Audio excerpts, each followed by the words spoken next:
Today we are going to discuss about the role of Begums of Bhopal in the preservation of Sanchi Stupa. You have understood that we have lost the Amaravati Stupa.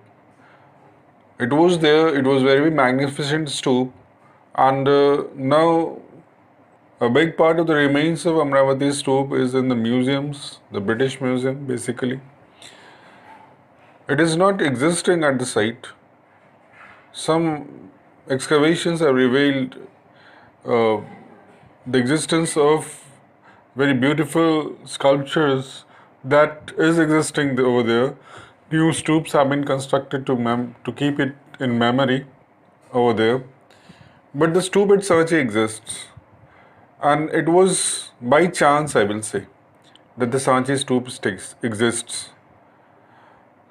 Some people played a very important role, and one of them were the Begums of Bhopal, where Sanchi exists.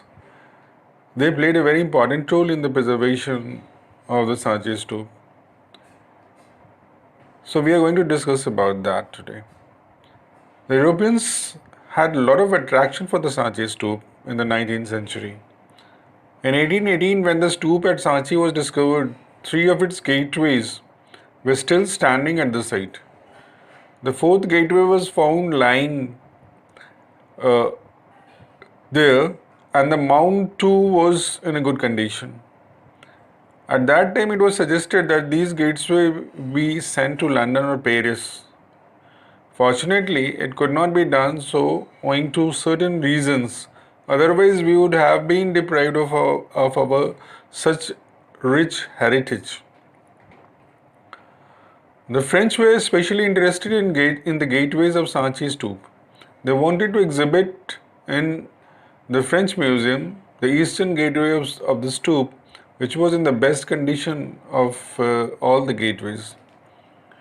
They sought permission of the Begum of Bhopal, Shah Jahan Begum, who was the ruler of Bhopal at that time, to carry it to France. Some Englishmen also wanted to do the same and carry it to England. However, fortunately, both the French and the Englishmen came to be satisfied with carefully prepared plaster cast copies of the gateway, and thus the original structure remained at its original site at Sanchi. Shahjahan Begum and her successor Sultan Jahan Begum, the rulers of Bhopal, made a remarkable contribution in the preservation of the Sanchi Stupa. Perhaps it was uh, this reason that John Marshall, who was the head of the Archaeological Survey of India, dedicated his important volumes on Sanchi to Sultan Jahan Begum. Sultan Jahan Begum not only provided money for preservation of the stupa, but also got constructed there a museum and a guest house as well. While staying in this guest house, John Marshall authored important volumes, the publication of which was also funded by Sultan Jahan Begum. Thus, it was because of the contribution of the Begums of Bhopal and other favorable circumstances that this significant heritage was saved from destruction. Fortunately, this stupa also escaped the sight of the railway contractors or builders. Otherwise, its material would have been used in the construction of the railways or the buildings. It was also fortunate to escape the eyes of those greedy persons who would quietly send such material in the museums of Europe. This is what happened with the Amaravati stupa. And also, you will be knowing that the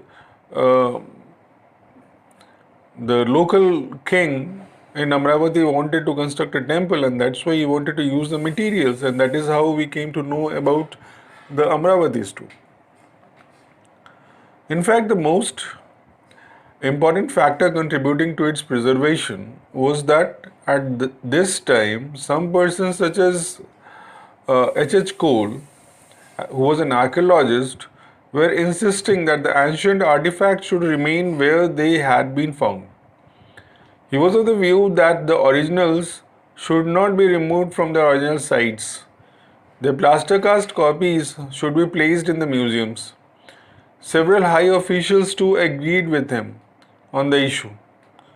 Sanchi Stupa makes a significant contribution in the reconstruction of the early history of Buddhism.